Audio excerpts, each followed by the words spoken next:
நேயர்களே, நீங்கள் கேட்டுக்கொண்டிருப்பது அண்ணா சமுதாய வானொலி 90.4 அலைவரிசை. இது இந்தியாவின் முதல் சமுதாய வானொலி. நேயர்களே, இப்பொழுது நாம் கேட்கவிருப்பது நமது அண்ணா சமுதாய வானொலி மற்றும் மத்திய அரசு நிறுவனமான மദ്രാஸ் உர நிறுவனம் இணைந்து வழங்கும் பிரதமரின் பிரணாம், தாய் பூமியின் மறுசீரமைப்பு, ஊட்டச்சத்து விழிப்புணர்வு மற்றும் மேம்படுத்தலுக்கான திட்டம் பற்றிய தொடர் நிகழ்ச்சி. இந்த நிகழ்ச்சியினை விவசாயிகள் கேட்டு அதிகப்படியான ரசாயன உர பயன்பாட்டினை தவிர்த்து சமச்சீர் உர மேலாண்மையை செயல்படுத்தி மாற்று உரங்களை பயன்படுத்துவதன் மூலம் உர செலவுகளை குறைத்து மகசூலையும் பெருக்கலாம், மண் வளத்தையும் காக்கலாம். பிரதமர் திரு நரேந்திர மோடி அவர்கள் அசாம் மாநிலம் திப்ருகர் மாவட்டம் நாம்ரூப்பில் அமைந்துள்ள பிரம்மபுத்திரா பள்ளத்தாக்கு உரக்கழக லிமிடெட் BVFCL நிறுவனத்தின் தற்போதைய வளாகத்திற்குள் புதிய பிரவுன்ஃபீல்ட் அமோனியா யூரியா திட்டத்திற்கான பூமி பூஜையை செய்து வைத்தார். அவர் தனது உரையில் யூரியாவை விவேகத்துடன் பயன்படுத்த வேண்டியதன் அவசியத்தை வலியுறுத்தினார். அந்த உரையின் தொகுப்பினை இப்போது நாம் கேட்கலாம்.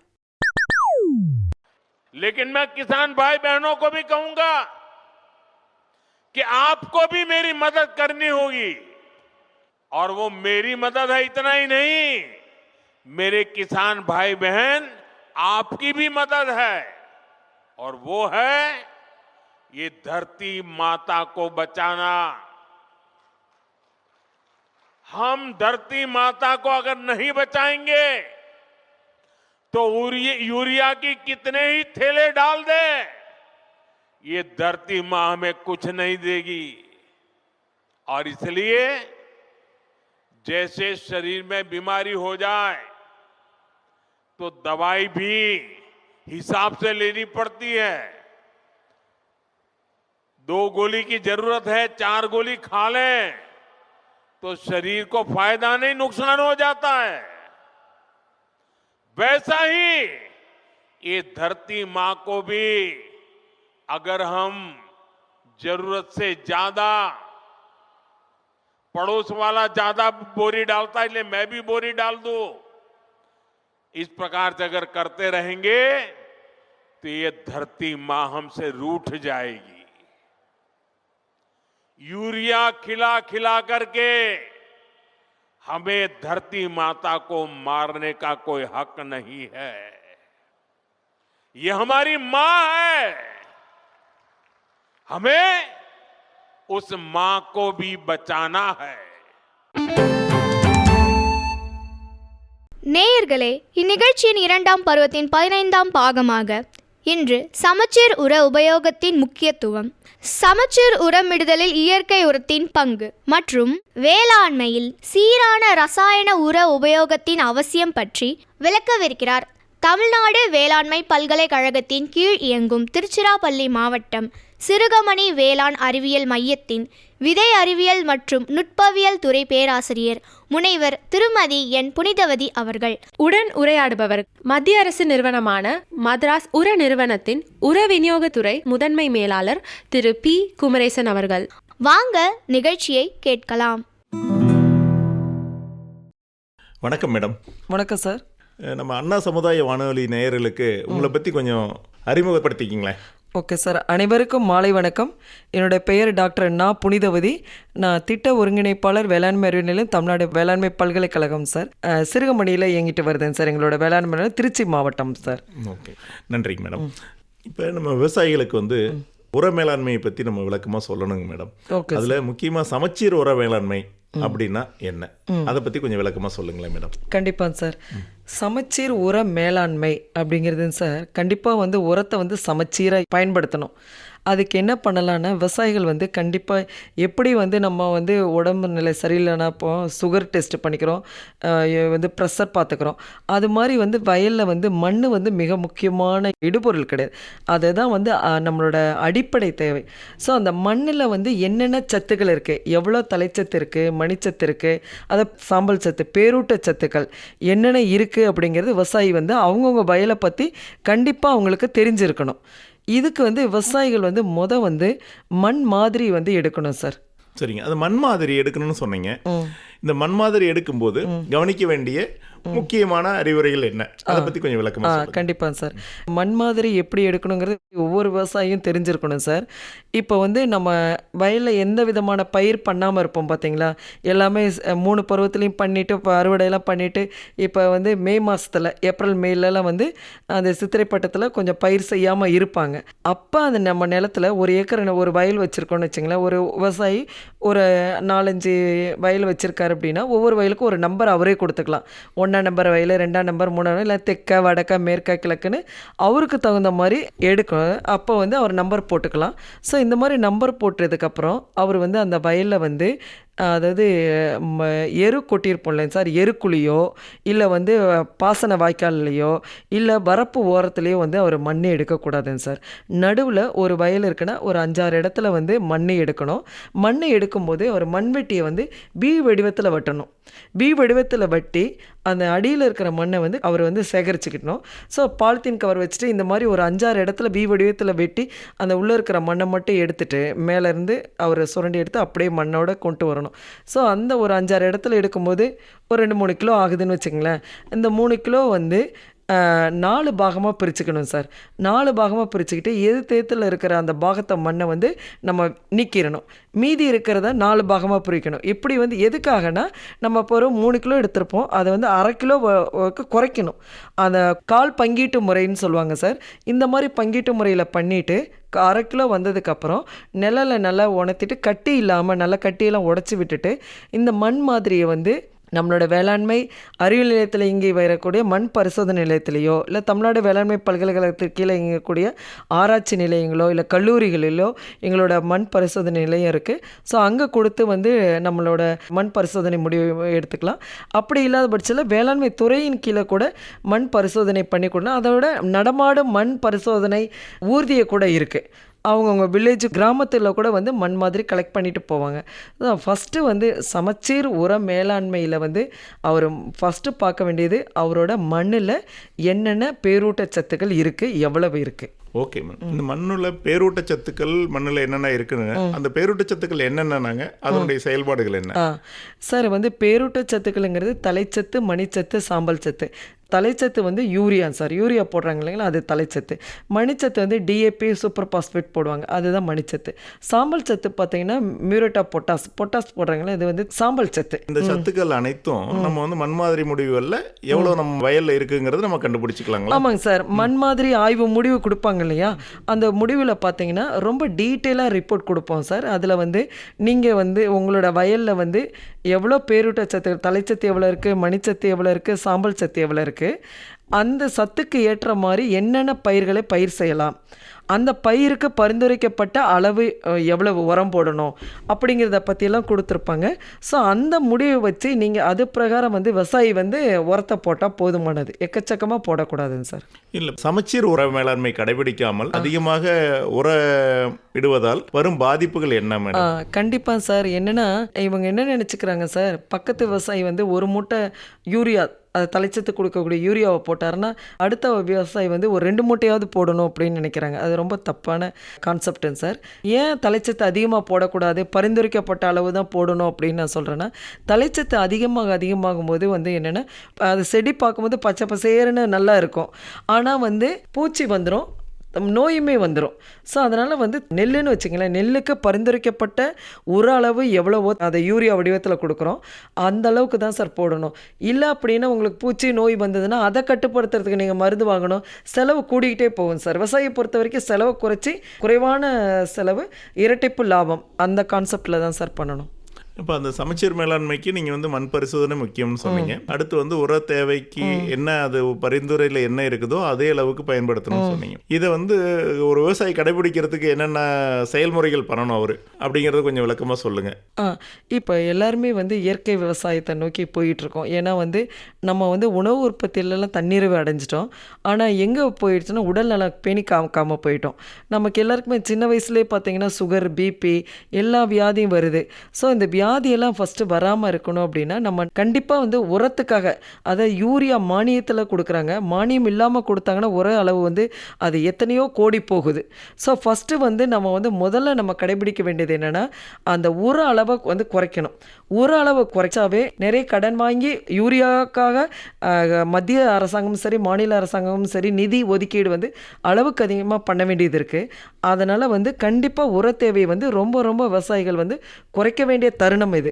சமீபத்தில் கூட நான் பாரத பிரதமர் வந்து யூரியா தேவையை குறைத்து போடணும்னு சொல்லி பொங்கல் தின விழாவில் முக்கியத்துவத்தை பற்றி அவர் சொல்லியிருக்காரு. எனக்கும் கேட்கக்கூடிய வாய்ப்பு கிடைச்சது சார், நானே கேட்டேன். அதனால வந்து கண்டிப்பாக நம்ம வந்து யூரியாவுக்கு செலவு பண்ணுற நிதியை வந்து குறைக்கணும் அப்படின்னா ஒவ்வொரு விவசாயியும் ஒவ்வொரு தனிப்பட்ட விவசாயி ஒவ்வொருத்தருமே அவர் வந்து கொள்கை முடிவாக அவங்க எடுக்கணும். நான் யூரியாவோட பயன்பாட்டை குறைச்சிக்குவேன், யூரியாவை கம்மியாக தான் போடுவேன், பரிந்துரைக்கப்பட்ட அளவு என்னவோ அதை தவிர வந்து எக்ஸ்ட்ரா ஒரு 1/2 கிலோ கூட போட மாட்டேன் அப்படின்னு ஒவ்வொரு விவசாயியும் கொள்கை முடிவாக எடுத்துகிட்டு பண்ணினாங்க அப்படின்னா கண்டிப்பாக நம்ம உர தேவைக்கான நிதி சுமையை வந்து நம்ம ஒவ்வொருத்தரும் குறைக்க முடியும். நம்ம அதாவது ஒவ்வொருத்தரும் குறைச்சாங்கன்னா அது அரசாங்கத்துக்கு ரொம்ப லாபமாக இருக்கும். ஸோ அந்த நிதியை வந்து நம்மளோட நல்ல விதமான செயல்பாட்டுக்கு பயன்படுத்தலாம். ஸோ அதனால் கண்டிப்பாக விவசாயிகள் வந்து யூரியா பயன்பாட்டை வந்து குறைச்சிக்கணும் சார். சரியா சொன்னீங்க மேடம். இதுக்காக தான் மத்திய அரசு வந்து பிஎம் பிரணாம் அப்படிங்கிற ஒரு கொள்கையை எடுத்து இந்த உர தேவையை வந்து சமச்சீரா பயன்படுத்தணும் மற்றும் வந்து மாற்று உரங்களை பயன்படுத்தணும் அப்படின்னு சொல்லியிருக்காங்க. இதுல வந்து இப்ப யூரியாவுக்கு மாற்று உரங்களா என்னென்ன பயன்படுத்தலாம் அதை பத்தி கொஞ்சம் விளக்கமா சொல்லுங்களேன். கண்டிப்பா சார். இப்போ நம்ம எல்லார் வீட்லேயும் வந்து விவசாயம் பண்ணுறவங்க எல்லார் வீட்லேயுமே வந்து ஆடு மாடு வச்சுருப்போம். கண்டிப்பாக வந்து ஆட்டோட புழுக்கையும் சரி மாடோட சாணம் வந்து நமக்கு வந்து தொழு உரம் வந்து முக்கியமாக நமக்கு வந்து பயன்படுத்தலாம். எதுக்கு பதிலான தலைச்சத்துக்கு பதிலாக நீங்கள் தொழு உரம் நிறைய போடலாம். சராசரியாக பார்த்தீங்கன்னா ஒரு ஏக்கருக்கு வந்து 5 டன்னாவது தொழு உரம் போடணும்னு சொல்கிறோம். ஸோ அப்போ தான் வந்து நமக்கு தேவையான தலைச்சத்து வந்து தொழு உரத்தில் கிடைக்கும். அதனால் கண்டிப்பாக விவசாயிகள் வந்து தொழு உரத்தை அப்படியே போடாமல் நல்லா மக்க வச்சு, இப்போ வந்து எல்லாருமே அவங்கவுங்க வந்து வயலில் வந்து ஒரு குழியை தோண்டி அதில் சாணியெல்லாம் போட்டுட்ருப்பாங்க சார். அந்த சாணியில் வந்து கொஞ்சம் நல்லா தண்ணி தெளித்து விட்டு நல்லா சீக்கிரம் மக்க விட்டுட்டாங்கன்னா சீக்கிரம் மக்கிரும். அந்த மக்கின தங்கம் இருக்குது பார்த்தீங்களா, தொழு உரம் தங்கம், அந்த தங்கத்தை எடுத்து நீங்கள் வயலில் போட்டிங்க அப்படின்னா கண்டிப்பாக நம்ம அதுக்கு பின்னாடி பண்ணக்கூடிய பயிராக இருக்கட்டும், அதாவது நம்ம வந்து தரத்துலேயும் சரி அளவுலேயும் சரி நல்ல விளைச்சலும் கொடுக்கும், அதனோட தரமும் வந்து நல்லா இருக்கும். அதனால் கண்டிப்பாக வந்து தொழு உரம் மாடு கண்டிப்பாக இருக்கணும் சார். தொழு உரம் வயலில் போடணும். இப்போ சமீப காலங்களில் நம்மளுடைய மாடுகளோட எண்ணிக்கை குறைஞ்சி வரும்போது தொழு உரங்கள் கிடைக்காத பட்சத்தில் நம்ம அதுக்கு மாற்றுகளாக என்ன உரங்கள் பயன்படுத்தலாம்? சரியான கேள்விங்க சார். ஏன்னா நிறைய பேர் இப்போ கிராமத்தில் இருக்கவங்க கண்டிப்பாக ஆடு மாடு வச்சுருப்பாங்க, டவுனில் இருக்கவங்க நிலம் வச்சுருப்பாங்க, ஆனால் ஆடு மாடு அவங்களால வச்சுருக்க முடியாது. ஸோ அந்த மாதிரி சமயத்தில் பசுந்தாள் உரப்பயிர் கேள்விப்பட்டிருக்கீங்களா? அதாவது சணப்பை, அகத்தி, சீமை அகத்தி, அவுரி, கொளிஞ்சி, அந்த காலத்துலலாம் வந்து மானாவரியில் கொளிஞ்சியெல்லாம் எக்கச்சக்கமாக வளர்ந்துருக்கும். அது பாட்டுக்கு தன்னிச்சையாக அது வந்து விதை வந்து அது பாட்டு முளைச்சி வந்துட்டுருக்கும். மழை பெஞ்சதுன்னா கொளிஞ்சி நிறைய வந்துடும். ஸோ இதெல்லாம் வந்து பசுந்தாள் உரப்பயிர்கள். இந்த பசுந்தாள் உரப்பயிர்களெல்லாம் நம்மளோட மண் வளத்தை கூட்டுறதுக்கும் சரி, தலைச்சத்து அதாவது யூரியாவோட அளவை வந்து குறைச்சிக்கிறதுக்கும் சரி இது ரொம்ப பயன்படுது. இப்போ நீங்கள் வந்து நெல் போட போகிறீங்கன்னு வச்சிங்களேன், அப்போ வந்து பசுந்தாள் உரப்பயிரான சணப்பையோ தக்கப்பூண்டையோ வந்து வயலில் போட்டுட்டு பூக்க ஆரம்பிக்கும் பார்த்தீங்களா, பூத்த உடனே வந்து நீங்கள் மடக்கி உழுது விட்டுறணும். உழுது விட்டு ஒரு 20 நாள் 25 நாள் விட்டிங்கன்னா நல்லா மக்கி போயிடும். எது சணப்பை தக்கப்பூண்டு எல்லாம் அந்த மாதிரி மக்கினதுக்கு அப்புறம் நீங்கள் நடவு நட்டிங்கன்னா யூரியா அளவு வந்து குறைச்சிக்கலாம். ஸோ தலைச்சத்து பசுந்தாள் உரப்பயிர்கள் வந்து கண்டிப்பாக வந்து மண்வளம் காத்து மண்ணுயிர் காப்போம் நம்மளோட முதலமைச்சர் சொல்லியிருக்காரு. அவரோட கூற்று பிரகாரம் நம்ம மண்ணில் இருக்கிற பல்வேறு நுண்ணுயிர்களை காப்பாற்றணும் அப்படின்னா கண்டிப்பாக பசுந்தாள் உரப்பயிர்கள் வந்து நம்ம சாகுபடி செய்து நம்மளோட மண் வளத்தை வந்து மேம்படுத்தணும் சார். பசுந்தாள் உரம்னு சொன்னீங்க, இதில் என்னென்ன பசுந்தாள் உரங்கள் இருக்குது அதில் கொஞ்சம் அதை பற்றி கொஞ்சம் விவரமாக சொல்லுங்களேன் மேடம். கண்டிப்பாக சார். அதில் வந்து பார்த்திங்கன்னா பசுந்தாள் உரப்பயிர்களை வந்து சணப்பை இருக்குங்க சார், தக்கைப்பூண்டு இருக்குது, அதுக்கப்புறம் அவுரி, சீமை அகத்தி, கொளிஞ்சி, இந்த பசுந்தாள் உரப்பயிர் தவிர பசுந்தலை உரங்களும் போடலாம். நம்ம வந்து வாதநாராயண மரம் வச்சுருப்போம், நம்ம எருக்கஞ்செடி இருக்கும், நம்மகிட்ட என்னென்ன செடி இருக்குதோ நம்ம வயலை சுற்றி இருக்கிற புங்க இலை போடலாம், வேப்ப இலை போடலாம், எல்லாத்தையுமே கட் பண்ணி நம்ம நெல் நடவு நடுறதுக்கு முன்னாடி வயலில் போட்டு முன்னாடியெல்லாம் பண்ணிகிட்டு இருந்தாங்க சார். எதுவும் நான் புதுசாக சொல்லலை. இதெல்லாம் வந்து நம்ம முன்னோர்கள், உங்களோட தாத்தா பாட்டி என்னோட தாத்தா பாட்டியெல்லாம் பண்ணிகிட்டு இருந்தது தான். அதை நம்ம மறந்துட்டோம். இப்போ திரும்ப அதை வந்து நம்ம வந்து புதுப்பிக்கிறோம். ஸோ இந்த மாதிரி பசுந்தலை உரங்களையும் வந்து தலை உரங்களையும் போட்டிங்கன்னா அப்படின்னா நல்லா மக்கி உங்களோட நீங்கள் நடவு நட்டதுக்கப்புறம் உங்களோட நெல்லில் வந்து பூச்சி நோய் வந்து நிறைய தாக்குதல் இல்லாமல், ஏன்னா வேப்பலையில் உங்களுக்கு தெரியும் வேப்பலையில் வந்து நல்ல கசப்புத்தன்மை அதிகமாக இருக்கனால பூச்சி அண்ணாச்சி வரமாட்டார். ஸோ அதனால் கண்டிப்பாக பசுந்தாள் உரப்பயிர்கள், பசுந்தலைகள் இது எல்லாமே நம்ம போட்டு வந்து கண்டிப்பாக வந்து நடவு செஞ்சோன்னா நல்லதுங்க சார். இல்லை, இந்த பசுந்தலை உரங்கள், இயற்கை உரங்கள் போடும்போது மண்ணில் நுண்ணுயிர் சத்துக்கள் நல்லா இருக்குன்னு சொன்னீங்க. இதுக்கு நுண்ணுயிர் உரங்கள்னு இருக்குதுங்களே, அதை நம்ம பயன்படுத்தலாங்களா சார்? கண்டிப்பாக பயன்படுத்தலாம் சார். இப்போ வந்து பசுந்தாள் உரப்பயிர்களோடு சேர்ந்து இப்போ நம்ம வந்து விதையை கூட நேர்த்தி பண்ணும்போது உயிர் உரங்கள் போடலாம். வந்து பார்த்திங்கன்னா ரைசோபியம் இருக்குது, பாஸ்போபாக்டீரியா இருக்குது, அசோஸ்பைர்லம் இருக்குது. அசோஸ்பைர்லம் நெல்லுக்கு பாஸ்போபாக்டீரியா, ரைசோபியம் எல்லாமே பயன்படுத்தலாம் சார். அஸ்டோபாக்டர் இருக்குது, வேம் கேள்விப்பட்டிருப்பீங்க. இதெல்லாம் அந்த உயிர் உரங்களெல்லாம் கண்டிப்பாக விவசாயிகள் வந்து பயன்படுத்தணும் சார். இதெல்லாம் பயன்படுத்தும் போது நமக்கு வந்து உரத்தினோட அளவு நம்ம குறைச்சி பயன்படுத்தலாங்கிறீங்க. கண்டிப்பாக சார். நீங்கள் வந்து இதெல்லாம் உயிர் உரங்களை பயன்படுத்தும் போது கண்டிப்பாக அந்த ரசாயன உரங்களான யூரியா, சூப்பர் பாஸ்பேட்டு, பொட்டாஸ் எல்லாத்தையுமே வந்து கம்மியான வந்து பயன்படுத்திக்கலாம். அளவு வந்து குறைக்கணும் சார். அதுதான் நம்மளோட தார்மீக கோட்பாடு. நீங்கள் எவ்வளோக்கெவ்வளோ குறைச்சி போடுறீங்களோ அவ்வளோக்கெவ்வளோ உங்கள் பயிருக்கு நல்லது. சரிங்க. சரியான மத்திய அரசினோட கொள்கையும் மாநில அரசு எல்லாமே வந்து இயற்கை உர பயன்பாட்டை அதிகப்படுத்தணுங்கிறது தான் இப்போ நம்மளுடைய அரசுகளோட கொள்கையாக இருந்துகிட்டு இருக்குது.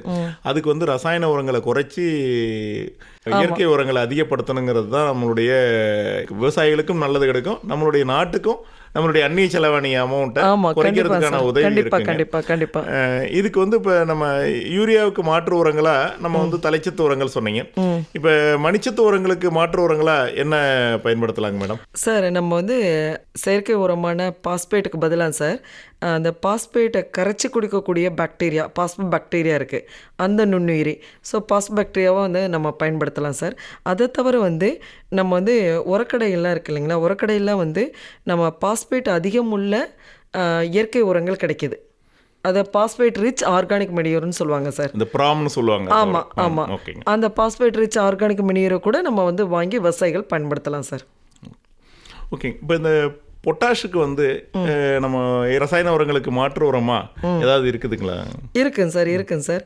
இப்போ வந்து பொட்டாஸ் ரிலீசிங் பாக்டீரியா, அதாவது சாம்பல் சத்தினை வெளியிடக்கூடிய பாக்டீரியாக்கள் இருக்குது. இது தவிர வந்து இந்த சர்க்கரை ஆலை கழிவுலாம் இருக்கு இல்லைங்க சார், அந்த கழிவுகளிலேருந்து தயாரிக்கப்பட்ட பொட்டாஸ் சத்து மிகுந்த வந்து மொலாசஸ்ன்னு சொல்லுவோம். அது பிடிஎம்னு சொல்லுவாங்க, பொட்டாஸ் டெரைவ்டு ஃப்ரம் மொலாசஸ்ன்னு சொல்லுவாங்க. அந்த சர்க்கரை ஆலை கழிவுலேருந்து வரக்கூடிய சாம்பல் சத்தையும் வந்து பயன்படுத்திக்கலாம் சார். இந்த மாதிரி நம்ம வந்து இயற்கை உரங்கள் வந்து இப்போ நீங்கள் தலைச்சத்துக்கு மாற்று உரங்கள், மணிச்சத்து, சாம்பல் சத்துக்கு மாற்று உரங்கள் பயன்படுத்தும் போது நம்ம உரச்செலவு குறைக்கலாம். கண்டிப்பாக நம்ம மண் வளத்தையும் கொஞ்சம் அதிகப்படுத்தலாம். அதாவது சார், மண்ணில் வந்து அங்கக கரிமச்சத்து வந்து ரொம்ப 1% குறைவாக இருக்குது. எல்லாம் வந்து நம்மளோட மண்ணில் பார்த்தீங்கன்னா 0.4%, 0.5% அந்த சதவீதத்து அளவில் தான் இருக்குது. அங்கக கரிமச்சத்துங்கிறது ரொம்ப ரொம்ப முக்கியமான நம்ம சத்துங்க சார். இந்த ஆர்கானிக் மேட்டர்னு சொல்லுவோம், அங்கக கரிமச்சத்து.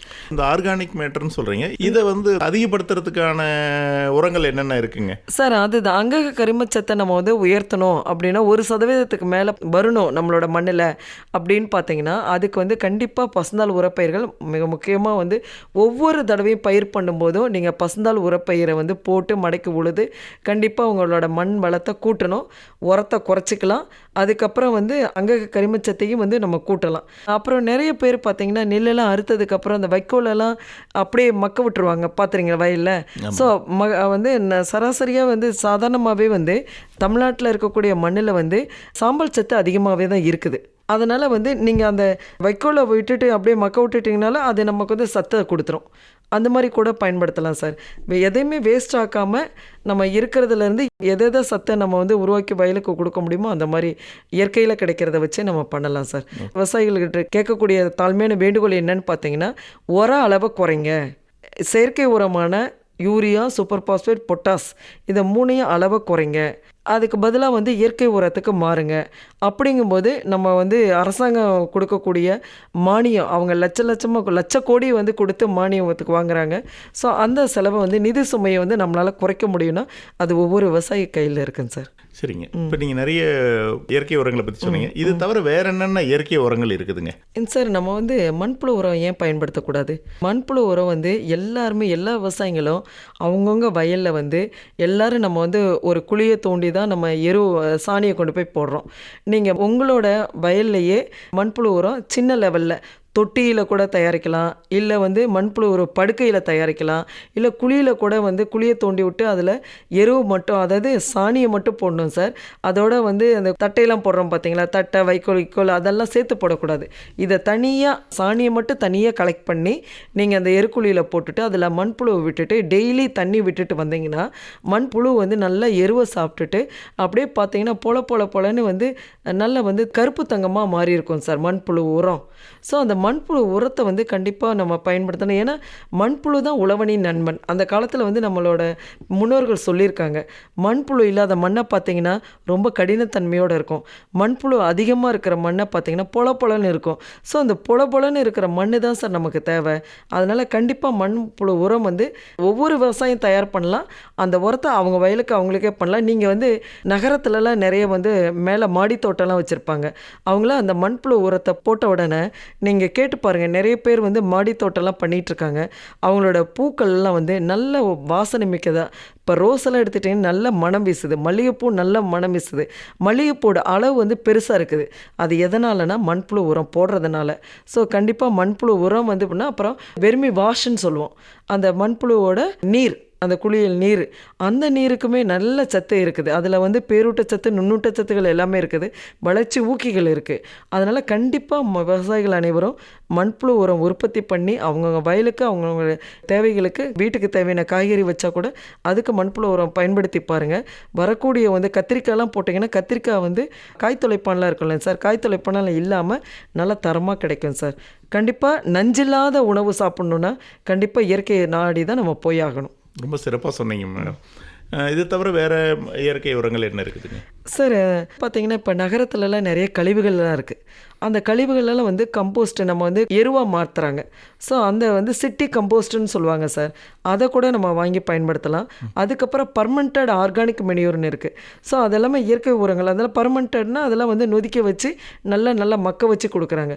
ஸோ இந்த இயற்கை உரத்தையும் நீங்கள் வாங்கி பயன்படுத்தலாம் சார். இதெல்லாமே வந்து செயற்கை உரத்துக்கு மாற்றாக நம்ம பேசிகிட்ருக்கோம்.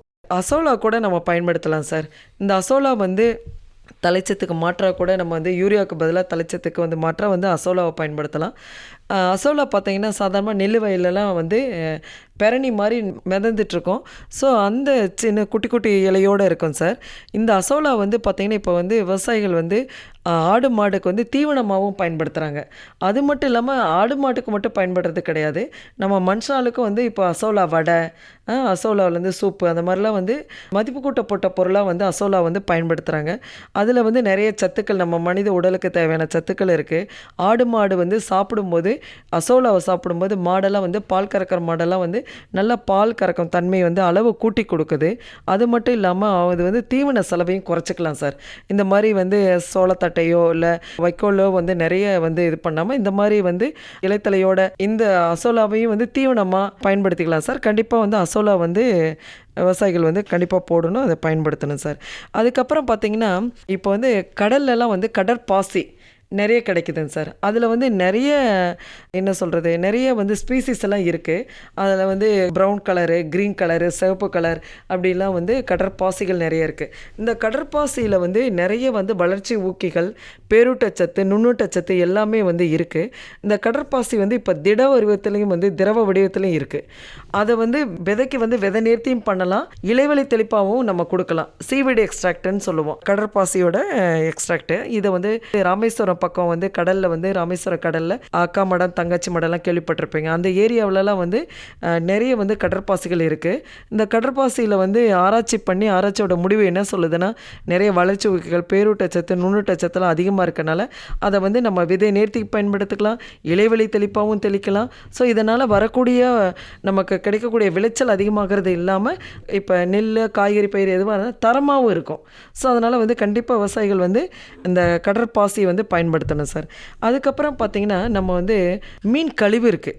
பர்மனன்ட் ஃபிஷ் அமினோ ஆசிட்னா இந்த மீன் கழிவை வந்து இந்த வீணாக போகிற அந்த வாலில் கட்டியிருக்க தலைக்கெல்லாம் கட் பண்ணி எடுக்கும்போது க்ளீன் பண்ணி தராங்க பார்த்தீங்களா, அந்த செதில் கிதில் எல்லாத்தையும் எடுத்துகிட்டு வந்து ஒரு பேரலில் போட்டு நல்லா மக்க விட்டு அதோட வந்து வெள்ளத்தெல்லாம் போட்டு மக்க விட்டிங்கன்னா அந்த கழிவு வந்து பார்த்திங்கன்னா நல்லா மனம் வீச ஆரம்பிச்சிடும். நம்ம அதுக்கு முன்னாடி கழிவாக இருக்கும்போது வாடை அடிக்கும், அதே வந்து நொதிச்சதுக்கப்புறம் பார்த்திங்கன்னா நல்லா வந்து ஒரு வாசனை தூண்டும். அந்த மாதிரி வந்து அது வாசனை திரவமாக மாறிடும். ஸோ அந்த பர்மனன்ட் ஃபிஷ் அமினோ ஆசிடு கூட வந்து நம்ம வந்து விதை நேர்த்தி பண்ணலாம், செடிக்கு வந்து அடிக்கலாம், இலைவெளி தெளிப்பானா கொடுக்கலாம். அப்படிங்கும்போது இலைவெளி தெளிப்பாக கொடுக்கும்போது அதுலேயும் வந்து வளர்ச்சிக்குகள், பேரூட்டச்சத்து, நுண்ணூட்டச்சத்துலாம் இருக்கிறதுனால நம்ம வந்து நல்ல விளைச்சல் கிடைக்கிறது மட்டும் இல்லாமல் தரமான வந்து நமக்கு பொருளும் கிடைக்கும் சார். அதனால் கண்டிப்பாக வந்து விவசாயிகள் வந்து அசோலா, அந்த சீவீடு எக்ஸ்ட்ராக்ட், கடற்பாசி மற்றும் வந்து மீன் கழிவுகள் நொதிக்க வச்சு இதையும் வந்து பயன்படுத்தலாங்கிறது இத்தருணத்தில் தெரிவித்துக் கொள்கிறேன் சார். இந்த சமச்சீர் உர மேலாண்மையில் நுண்ணூட்டச்சத்துக்களினோட பங்கு என்னங்க? அது எப்படி நம்ம வந்து சமச்சீர் உர மேலாண்மைக்கு பயன்படுத்துறது, அதை பற்றி கொஞ்சம் சொல்லுங்கள். கண்டிப்பாக சார். இப்போ பேரூட்டச்சத்து, தலைச்சத்து, மணிச்சத்து, சாம்பல் சத்து இருக்குங்க சார். அது மாதிரி நுண்ணூட்டச்சத்துகளும் இருக்குது. கார்பன், போரான், ஜிங்க்கு இதெல்லாம் இருக்குது. ஸோ இந்த நுண்ணூட்டச்சத்துக்கள் வந்து நுண்ணூட்டம் அப்படின்னாவே மிக சிறிய அளவில் தேவைப்படுறதான். ஸோ இப்போ வந்து நம்ம வந்து உடம்பு முடியலன்னா டேப்லெட் எடுத்துக்கிறோம், பேராசிட்டமால், இது அதோடு சேர்ந்து வந்து விட்டமின் டேப்லெட்டு கொடுக்குறாங்க டாக்டர்ஸ். அது மாதிரி தான் இந்த நுண்ணூட்டம் வந்து ரொம்ப மிக சிறிய அளவில் தேவைப்படுது அந்த பயிருக்கு. அதை வந்து நாங்கள் வந்து நுண்ணூட்ட கலவையாக கொடுக்கலாம். ஸோ தமிழ்நாடு வேளாண்மை பல்கலைக்கழகத்தில் நுண்ணூட்ட கலவை வந்து கிடைக்கிது சார். ஒவ்வொரு பயிருக்கும் மாறுபடும். அந்தந்த பயிருக்கு உண்டான நுண்ணூட்ட கலவை வாங்கி விவசாயிகள் பயன்படுத்தி கொள்ளலாம். அது மட்டும் இல்லாமல் சப்போஸ் வந்து அவங்களால அந்த நுண்ணூட்ட கலவை வாங்க முடியல அப்படின்னா, இப்போ வந்து ஜிங்க்கெல்லாம் தேவைப்படுதுன்னா 0.5% கரைசல் தான் அடிக்கணும், 1% மேலே போகக்கூடாது. 0.5%ங்கிறது 5 கிராம் 1 லிட்டருக்கு தண்ணீர். ஸோ அந்த மாதிரி வந்து நீங்கள் தயார் பண்ணி கூட நெல்லுக்கெல்லாம் அடிக்கலாம் சார். ஸோ கண்டிப்பாக வந்து நுண்ணூட்டச்சத்து மிக முக்கியம். இப்போ நெல்லுக்கு தென்னம்பிள்ளையெல்லாம் எடுத்துக்கிட்டிங்கன்னா தென்னை டானிக் இருக்குது. ஸோ போரான் சத்து குறைபாடுனால வந்து குறும்பையெல்லாம் கொட்டும், வெடிக்கும்.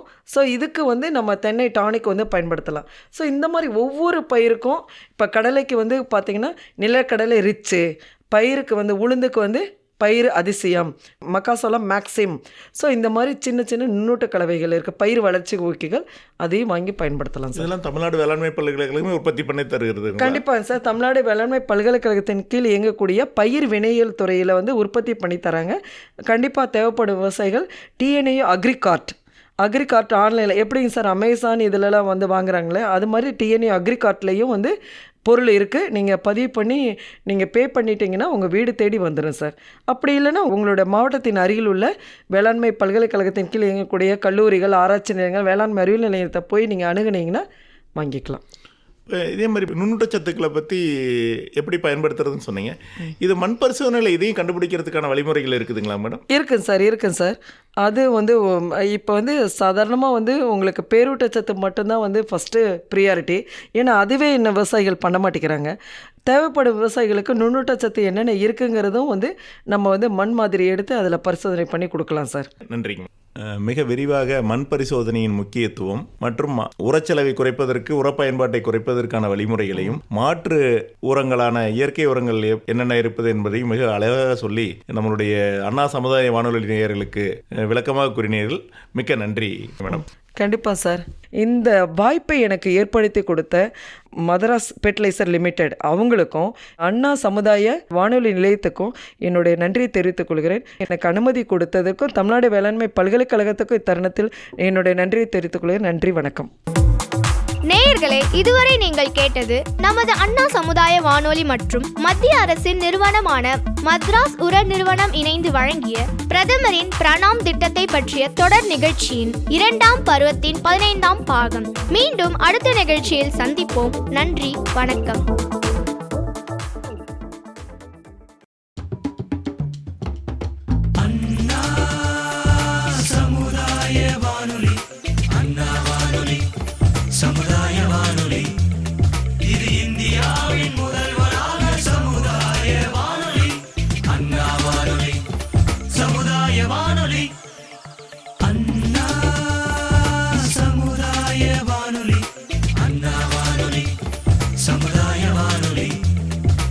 இந்தியாவின் முதல்வராக சமுதாய வானொலி, அண்ணா வானொலி, சமுதாய வானொலி 90. 90.4 மெகாஹெர்ட்ஸில் உங்கள் அண்ணா சமுதாய வானொலி. புதிய சமுதாயம் படைப்போம்.